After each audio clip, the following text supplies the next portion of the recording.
중양절이 지난 다음 날 이른 아침이었다. 소림사 경내 앞뒤 종로에서 범종이 한꺼번에 요란하게 울렸다. 그러자 조반을 마친 군웅들이 다시 광장으로 모여들었다.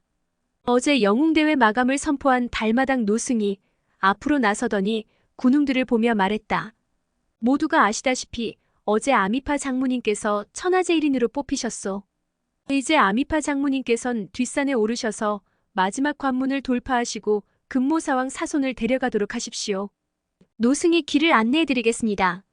말을 마치자 노승이 앞장서서 뒷산 쪽으로 걷기 시작했다. 아미파 제자 8명이 그 뒤를 따르고 이어서 주지학과 나머지 아미파 제자들이 줄지어 따라붙었다. 수천의 군웅들도 멀찌감치 뒤처져 일제히 뒷산으로 향했다. 산봉우리에 도착한 군웅들은 소나무 구루터기에 가부좌를 틀고 앉아있는 3명의 고승을 보았다. 달마당 노승이 군웅들에게 설명했다. 금모사왕은 현재 저 세그루 노송 사이에 있는 지하 뇌옥에 갇혀 있습니다. 지하 뇌옥을 지키시는 분들은 저희 소림파 장로 3분이십니다. 아미파 장모님께선 저희 문파 3분 장로님과 싸워 이겨야만 뇌옥을 깨뜨리고 금모사왕을 데려갈 수 있습니다. 그 말에 지켜보던 장무기는 초조하기만 했다. 그때 양소가 슬그머니 다가와 귓속말로 장무기를 다독거렸다. 교주님, 마음 편히 가지십시오. 이미 위보관과 설부득이 오행기 제자들을 이끌고 산봉우리 밑에 잠복해 있습니다. 만에 하나 아미파 측이 사법왕을 내놓지 않으려 할 때에는 우리가 폭력을 써서라도 빼앗겠습니다. 그러자 장무기가 이맛살을 찌푸리며 대회 규칙을 무시하면 신의를 잃게 된다고 양소를 타일렀다. 그 말을 듣고 조민이 살며시 다가와 핀잔을 주었다. 사대업의 목숨이 걸린 상황에 무슨 대회 규칙이니 신인이 하는 것을 따지고 있는 거죠. 지금은 그런 걸 따질 때가 아니에요. 오히려 여기 모인 사람 중에 사대업에게 원한을 가진 자들이 너무 많다는 게 더 큰 문제죠. 그러자 양소가 싱긋 웃으며 조민의 말을 받았다. 그건 염려하지 않으셔도 됩니다. 법무사, 철관도인, 주형, 팽대사, 4분이 혹시 모를 암습에 대비해서 내 귀퉁이를 한 군데씩 감시하고 있는 중입니다. 이 말에 조민이 목소리를 더욱 낮췄다. 지금 최선의 방법은 누군가 암습을 가해 혼란이 생기는 거예요. 우리는 그 틈에 냉큼 사대업을 구해오는 거죠. 그렇게 하면 천하 군웅들도 우리더러 신의를 저버렸다고 탓할 수 없겠죠. 하지만 풍파가 일지 않고 아무 일 없이 진행된다면 우리한테 좋은 일이라고 할 수 없죠. 양좌사님, 이러면 어떨까요? 우리가 남몰래 부하를 시켜 일부러 사대업을 습격하는 척해서 난장판을 만드는 거예요. 그리고 아수라장이 된 틈에 슬쩍 사대업을 빼돌리는 거죠. 그러자 양소가 기막힌 작전이라며 손뼉을 쳤다. 그러고는 당장 손쓸 사람을 골라보냈다. 그 모습을 보고 장무기는 떳떳지 못한 방법이라 생각하면서도 양부의 목숨을 구하기 위해서는 이것저것 돌아볼 여유가 없었다. 이때 주지학의 음성이 들려왔다.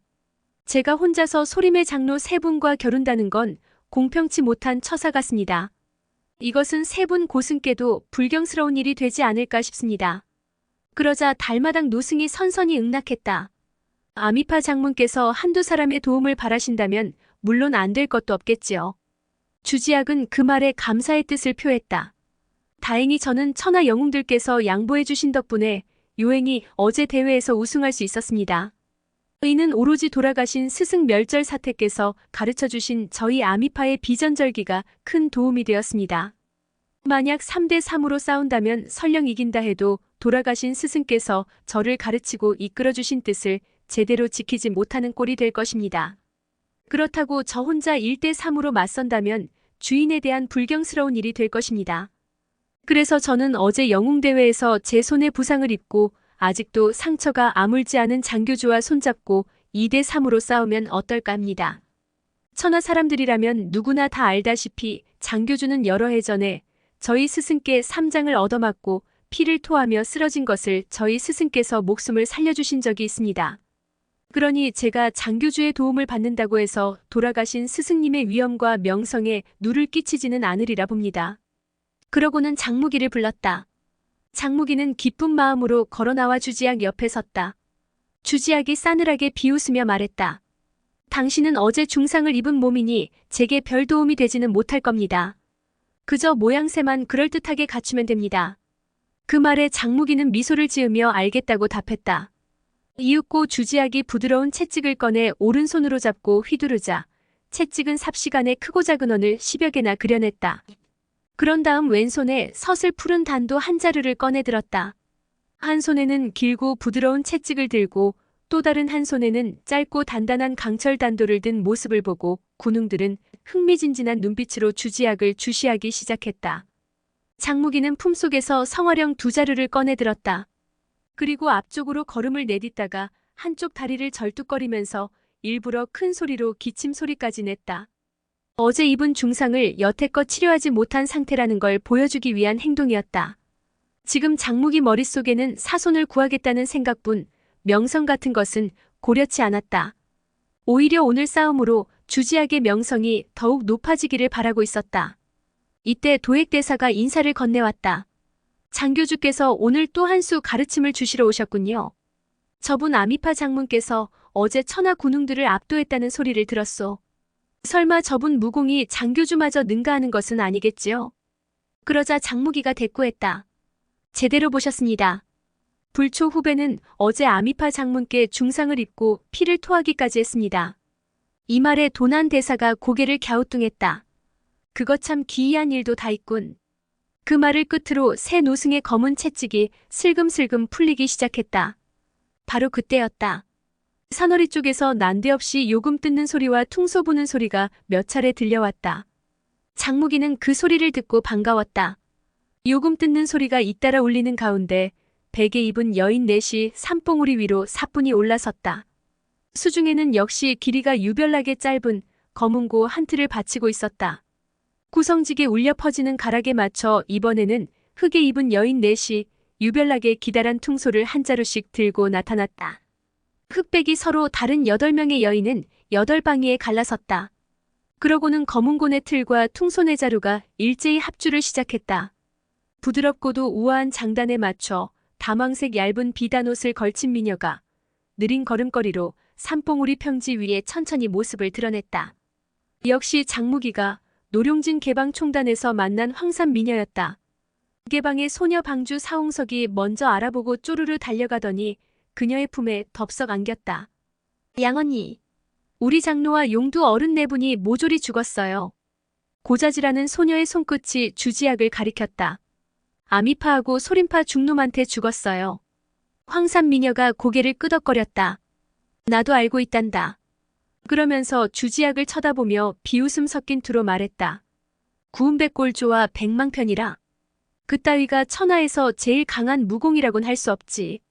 그 말에 군웅들은 너나 할 것 없이 깜짝 놀라 동료들끼리 서로 마주 바라보았다. 그 중에서도 나이 지긋한 연장자들은 생각이 한결같았다.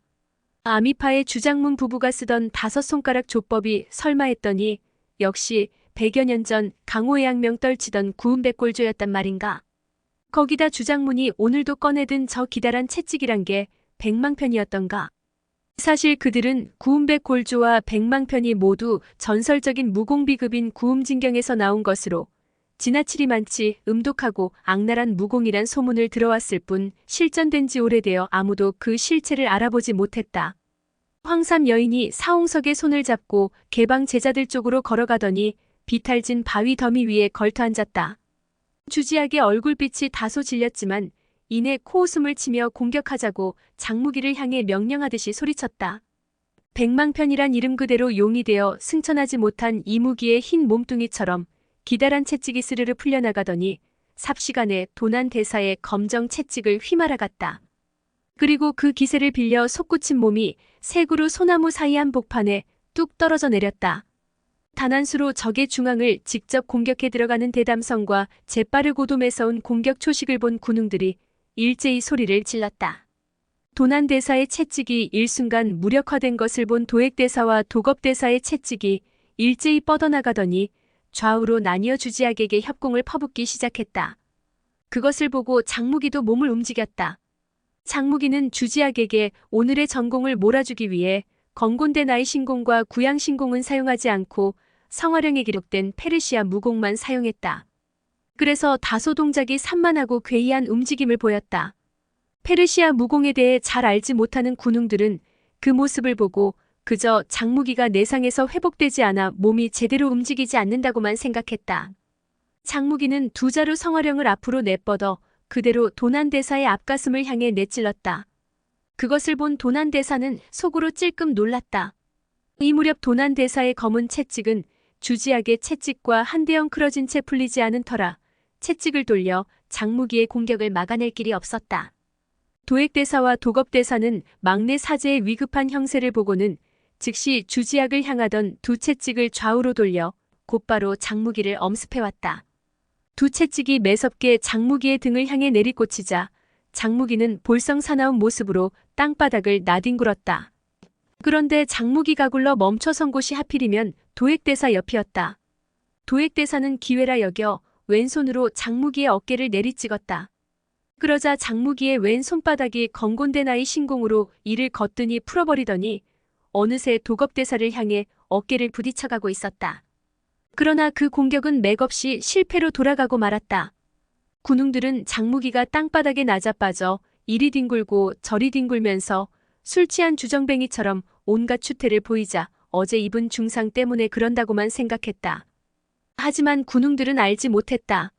만약 지금 장무기가 사용하는 페르시아 무공을 상대하는 것이 새 고승이 아니었다면 이미 승부가 났을 거란 걸 말이다. 장무기조차 영사도에서 페르시아 사자 셋과 처음 마주쳤을 때는 제대로 대응하기가 힘들었다. 그만큼 페르시아 무공은 괴이하고 예상치 못한 초식들로 구성되어 있었다. 만약 소림사 세고승과의 싸움이 아니라 1대1이나 혹은 1대2 정도만 되었어도 승기를 벌써 잡았을 것이다. 80여 초가 지나고 나서도 장무기의 괴초는 끝없이 동작을 바꾸어가며 쏟아져 나왔으나 시종 세고승의 솜털한 올조차 건드리지 못했다. 싸움이 100초에 가까워졌을 때 장무기는 세고승의 채찍 위력이 점점 강해지는 반면 자기 동작은 처음 싸울 때의 민첩성을 잃고 차츰 둔탁해지는 느낌이 들기 시작했다. 장무기는 자기도 모르게 신마에 빠져들고 있었다. 아마도 여기서 100초쯤 더 싸운다면 장무기는 완전히 신마에 잡아먹힐지도 몰랐다. 지금 장무기가 구사하는 고대 페르시아 무공의 창시자 산중노인 하산은 살인을 밥 먹듯 저지르던 대악인이었다. 당연히 그런 악인이 만든 무공이 마공인 것은 자연스러운 것이다. 그리고 지금 싸우는 소림파의 무공은 그런 마공과는 상극 중의 상극이었다. 장무기가 성화령을 얻고 나서 처음 수련할 때까지만 해도 별 느낌이 없었으나 이제 강적들과 마주쳐 싸우면서 무공 속에 감춰진 정교하고도 오묘한 장점을 발휘하다 보니 심령이 차츰 마도의 감흥을 받아 장무기는 점차 미치광이로 변해가기 시작했다. 갑자기 장무기가 하늘을 우러러 큰 소리로 웃음을 터뜨렸다. 그 웃음 속에는 어느덧 사악하고도 간특한 기운이 가득 차 있었다. 장무기의 미치광이 같은 웃음소리가 막 끝나던 찰나 세 그루 소나무 사이지와 뇌옥으로부터 느닷없는 독경 소리가 울려 나왔다. 바로 양부 사손의 목소리였다. 사손은 천천히 금강경의 한 대목을 읊어나갔다. 장무기는 싸우면서 한 귀로 사손의 금강경을 흘려들었다. 사손이 독경하기 시작하면서부터 소림파 세고승은 채찍의 위력을 거두어들이기 시작했다. 사손의 독경이 계속되었다. 금강경을 들을수록 장무기는 갑작스레 가슴속 온갖 상념이 물결치듯 격심하게 일렁거리기 시작했다. 사손은 지난 몇 달 동안 지하 뇌옥에 갇혀 있으면서 아침 저녁으로 세고승이 낭송하는 금강경을 귀담아 듣고 경전 내용의 뜻풀이에 잠옷 큰 깨우침을 얻었다. 그런데 방금 사악한 기운이 깃든 장무기의 웃음소리를 듣고 이내 신마에 빠져가고 있다는 걸 알아차렸다. 그래서 장무기가 신마에서 빠져나올 수 있도록 금강경을 읊기 시작한 것이다. 장무기는 사손이 읊은 경문을 들으면서도 손 속의 공격 초식은 멈추지 않았다. 하지만 경문 속에 담긴 뜻을 떠올리는 순간 신마는 봄눈 녹듯 허망하게 쓰러지고 신마가 물러갔다. 그리고 고대 페르시아 무공의 연결고리도 일관성을 잃어버려 토막토막 끊기고 말았다. 도겁대사의 검은 채찍이 그 틈을 놓치지 않고 날아들더니 그대로 장무기의 어깨를 후려쳤다. 장무기는 황급히 어깨를 늘어뜨려 피해냈다. 그와 동시에 자기도 모르게 본능적으로 건곤된 아이 신공의 구양 신공을 배합해 도겁대사의 채찍을 후려쳐냈다. 그러면서 곁눈질로 주지학을 보았더니 이리 틀어막고 저리 빠져나가느라 정신이 없었다. 이미 폐색을 드러내고 있는 것이다. 장무기는 마음을 고쳐먹기로 결심했다. 이제 페르시아 무공으로 새 고승을 상대하기는 어렵게 되었다. 그리고 주지학에게 기대를 걸기도 힘든 상황에서 양부를 구해내기 위해서는 자신이 최선을 다하는 수밖에 없다는 결론에 이르렀다. 마침내 장무기의 입에서 맑은 기합 소리가 터져 나오더니 두 자루 성화령을 휘두르며 새 고승의 채찍에 강한 공력이 실린 공격을 퍼붓기 시작했다. 그러자 얼마 지나지 않아 어느새 새 고승의 채찍은 장무기에게 집중되기 시작했다. 장무기가 전심전력을 다 펼치면서부터 새 고승의 채찍에 가중되는 압력이 커져만 갔다. 새 고승은 어쩔 수 없이 저마다 내력을 끌어올려 맞서기 시작했다. 장무기는 이렇게 함으로써 주지학에게 빈틈을 노릴 기회를 주려고 했다. 이리 되니 지켜보던 군웅들의 눈에 모든 상황이 또렷이 보일 수밖에 없었다. 장무기와 새 고승의 싸움은 더욱 격렬해져 갔다. 새 고승의 정수리에 차츰 희뿌연 김이 모락모락 피어나기 시작했다. 이마와 정수리에 돋아나온 땀방울이 내공의 압력에 수증기로 화한 것이다. 그것은 이제 5사람 모두 저마다 내력을 겨루는 지경에 도달했다는 증거였다. 장무기의 머리 위에도 물기가 드러났다. 하지만 그것은 붓구처럼 일직선을 그린 채 꼿꼿이 뻗어오르고 있었다. 정수리 바로 위 상공에 아주 가늘고도 기다란 형태로 응어리진 채 흩어지지 않는 것으로 보건대 그 내력의 깊고 두터움이 새 고승보다 훨씬 월등하다는 사실을 보여주었다. 그러나 주지학은 예상외로 새 고승과 정면 대결을 피한 채 시종일관 싸움판 외곽에서 잠시도 쉬지 않고 전후좌우로 나돌면서 유격전을 펼치고 있었다. 금강복마진에 틈이 생기면 그 즉시 몸을 날려 뛰어들었다가 검은 채찍에 차단당하면 맹수에게 놀란 사슴마냥 후딱 뒷걸음질쳐 물러나오곤 했다. 상황이 이렇게 되니 장무기와 주지학의 무학 수준이 금세 판명났다. 관전하던 군웅들 가운데 적지 않은 사람이 서로 고개를 맞댄 채 쑥덕거리기 시작했다. 어제 장교주가 주장문에게 일부러 져준 모양이군. 군웅들은 저마다 과거에 장무기와 주지학 사이에 있었던 이야기를 꺼내며 쑥덕거렸다. 아무튼 장교주와 주장문 사이가 심상치 않은 것은 틀림없네 그려. 어느덧 싸움은 장무기와 새 고승 간의 내공 대결로 변해 있었다. 그들은 제각기 내공으로만 겨룰 뿐 기교라곤 반톨도 쓸 처지가 아니었다. 주지학은 이들의 싸움판에 아예 끼어들지도 못했다. 어쩌다 한 차례씩 백망편 채찍을 휘둘러가며 공격을 시도했지만 그럴 때마다 번번이 네 사람의 내공이 만등기막에 부딪혀 도로 튕겨나오기 일쑤였다. 그렇게 반 시즌이 지났다. 새 고승에 늘어졌던 승포 자락이 마치 맞바람을 세차게 맞고 있는 것처럼 펄럭이고 승복은 팽팽하게 부풀어 올랐다. 그러나 장무기의 옷자락은 아무런 이상을 보이지 않았다. 그것으로 내공 수준의 높낮이는 이미 판가름난 셈이었다. 바야흐로 싸움은 막바지에 도달했다. 이쯤 되어서야 소림의 새 고승은 싸움을 오래 끌어봤자 자기네들에게 불리하다는 점을 깨달았다. 돌연 새 고승의 입에서 일제히 고함치듯 기합 소리가 터져나왔다. 그러자 검정 채찍 세 가닥이 급속도로 회전하더니 채찍의 그림자가 삽시간에 허공을 메우기 시작했다. 어느 것이 실체고 어느 것이 환영인지 알 수 없는 채찍들이 장무기를 덮쳐들었다. 장무기는 두 눈에 온 신경을 모아 적의 채찍 공세를 모조리 쳐냈다. 그러나 새 고승은 그런 장무기에게서 허점을 발견할 수 있었다. 새 고승은 그 틈을 놓치지 않고 공격해 들어왔다. 장무기는 손에 든 두 자루 성화령으로 필사적으로 새 고승의 채찍을 쳐냈다. 그때 도난대사의 검정 채찍이 등 뒷까마득히 먼 거리에서 원을 그리며 덮쳐왔다. 장무기는 오른손에 잡힌 성화령으로 우선 도액대사와 도겁대사의 채찍을 쳐냄과 동시에 두 발로 지면을 박차고 허공 위로 몸을 솟구쳐 올랐다.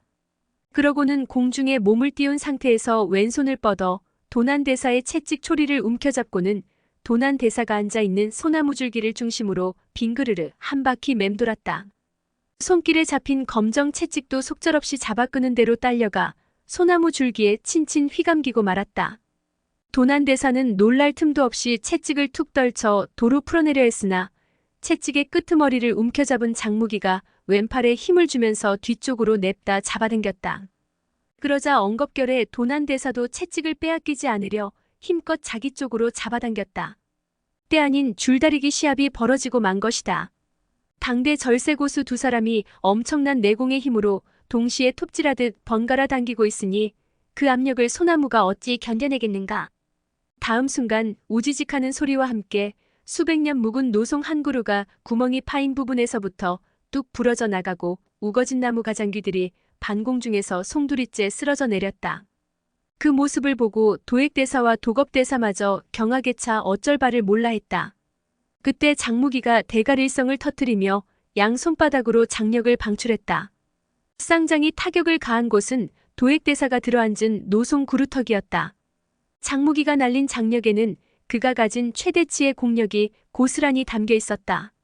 그 무서운 장력을 맞은 노송은 우제끈하는 소리와 함께 맥없이 뚝 부러져 나갔다. 절묘한 힘의 안배와 타격 방향 선택으로 거의 동시에 부러진 두 소나무가 도겁대사가 들어앉은 소나무를 한꺼번에 덮쳐내렸다. 오랜 세월 온갖 풍상을 겪으며 자란 노송 두 그루가 한꺼번에 넘어갔으니 그 무게만 해도 줄잡아 수천근이었다. 잠시 후 엄청난 굉음과 흙먼지가 날리고 여기저기서 군웅들이 놀라 외치는 소리가 뒤섞여 순식간에 삼봉우리 너른 공터는 아수라장으로 변하고 말았다. 장무기는 침착한 동작으로 한 손에 거머쥐고 있던 성화령 두 자루를 도액대사와 도겁대사에게 힘껏 던져 보냈다. 두 고승은 허공에서 곤두박질 쳐내리는 소나무 피하랴, 장무기가 마음먹고 날려보낸 성화령을 막아내랴 허둥지둥했다. 장무기는 그 틈을 놓치지 않고 금강봉마진의 중심으로 뛰어들어 지하 내옥 입구를 덮어씌운 거대한 바위 더미를 밀어냈다. 장무기가 어서 나오라고 목이 터져라 외쳤지만 사손은 꿈쩍도 하지 않았다. 마음이 급한 장무기가 그런 사손의 뒷덜미를 덥석 움켜잡고 지면 위로 끌어올렸다. 바로 그때 도액대사와 도겁대사의 채찍이 한꺼번에 들이닥쳤다. 장무기는 부득이 사손을 내려놓고 품속에서 성화령 두 자루를 꺼내들고 또다시 두 고승을 향해 투척했다.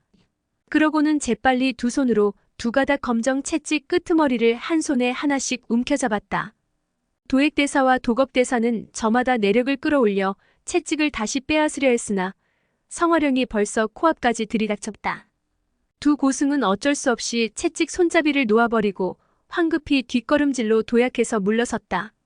바로 그 순간 도난대사의 왼 손바닥이 장무기의 앞가슴을 후려쳐왔다. 지악! 빨리 그 스님을 견제하시오. 몸을 비스듬히 뒤틀어 질풍 같은 속도로 피하면서 고함친 장무기는 다시 사손을 안아 일으켰다. 이제 소나무 세 그루 바깥으로 빠져나가기만 하면 소림파도 할 말이 없는 상황이었다. 그러나 뜻밖의 주지악은 콧방귀만 낄 뿐 좀처럼 반응을 보이지 않았다. 이러지도 저러지도 못하고 엉거주춤하는 순간 도액대사의 일장이 날아들었다. 한순간 망설임으로 절호의 기회를 놓쳐버린 장무기는 몸을 약간 뒤틀어 급소를 피했으나 그 호된 장력을 어깨에 고스란히 얻어맞고 말았다. 어깨뼈가 으스러지는 아픔을 꾹 참고 양팔로 사손을 껴안은 채 이제 막 소나무 사이를 빠져나가려 할 때였다. 무기야, 날 여기 내려놓아다오. 난 평생 지은 죄업이 너무 많은 몸이다. 여기서 독경하는 말씀을 듣고 참회하니 마음이 그렇게 편안할 수가 없구나. 그런데 넌 왜 자꾸 날 구해내려고 애쓰는 거냐? 그 말을 듣고 장무기는 가슴이 덜컥 내려앉았다. 장무기는 입을 꾹 다물고 번개 같은 손놀림으로 사손의 5군데 혈도를 찍어 움직이지 못하게 했다. 큰아버님, 죄송하지만 저는 큰아버님을 모시고 나가야겠습니다. 이렇게 잠시 주춤하는 사이에 새 고승의 6손바닥이 한꺼번에 날아들었다. 죄수를 두고 가거라. 꼼짝없이 외통수에 몰린 장무기는 어쩔 수 없이 또다시 양부 사손을 내려놓고 쌍장으로 전후좌우 위아래에서 날아드는 공세를 정신없이 막아냈다. 그 바쁜 와중에도 고함쳐 당부하기를 잊지 않았다. 지악, 빨리 큰아버님을 안고 빠져나가시오. 그러면서 장무기는 장력을 최대한도로 쏟아내며 새 고승과 맞섰다. 그들 중 한 사람도 주지악의 행동을 가로막지 못하게 하기 위해서였다. 장무기는 이제껏 단 한 번도 사용해보지 않은 건곤대 나이 신공의 마지막 7단계 무공을 사용했다. 양 손바닥에서 방출되는 장력이 어느 한 군데를 지향하는 게 아니라 정처 없이 떠돌면서 상대방이 도저히 종잡을 수 없게 만들어 그들의 장력마저 덩달아 사방으로 이끌려가며 춤을 추게 만들었다.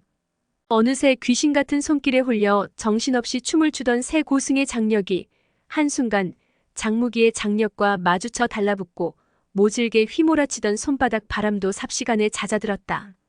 그러자 싸움터에는 숨막힐 듯 무거운 정적이 흐르기 시작했다. 드디어 주지학이 움직였다. 그녀는 몸을 날려 사손 곁으로 다가섰다. 이 천박한 계집년. 가까이 오지 마라. 사손이 호통치는 순간 주지학은 대뜸 손길을 뻗어 그의 아열을 찍었다. 말을 못하게 입막음을 한 것이다. 사가놈아. 이제 와서 입을 놀려 나를 해코지할 테냐? 네가 저지른 죄가 하늘에 차고 넘치는데 설마 내가 널 죽이지 못할 듯 싶으냐? 오늘 네 목숨은 내 손에 달린 줄 알아라. 아미파 장문 주지학이 단호하게 질책하더니 오른손을 번쩍 치켜들고 5손가락을 갈고리 형태로 구부려 사손의 정수리를 겨냥했다. 느닷없는 변고에 대경실색한 장무기가 다급하게 소리쳤다. 지학, 안 돼. 지금 장무기는 새 고승과 내력을 겨루고 있는 처지라 이러지도 저러지도 못했다. 주지학의 5손가락은 어쩔 속셈인지 사손의 머리 위에 수직으로 들린 채 멈추더니 좀처럼 떨어질 줄 몰랐다. 그녀는 곁눈질로 장무기 쪽을 차갑게 흘겨보면서 비웃음을 던졌다. 장무기. 그날 호주성 혼례식장에서 날 버리고 도망쳤을 때 오늘 같은 날이 있을 줄은 꿈에도 생각 못했겠지? 오늘의 영상은 여기까지입니다. 영상이 도움이 되셨다면 구독과 좋아요, 알람 설정 부탁드립니다. 시청해주셔서 감사합니다.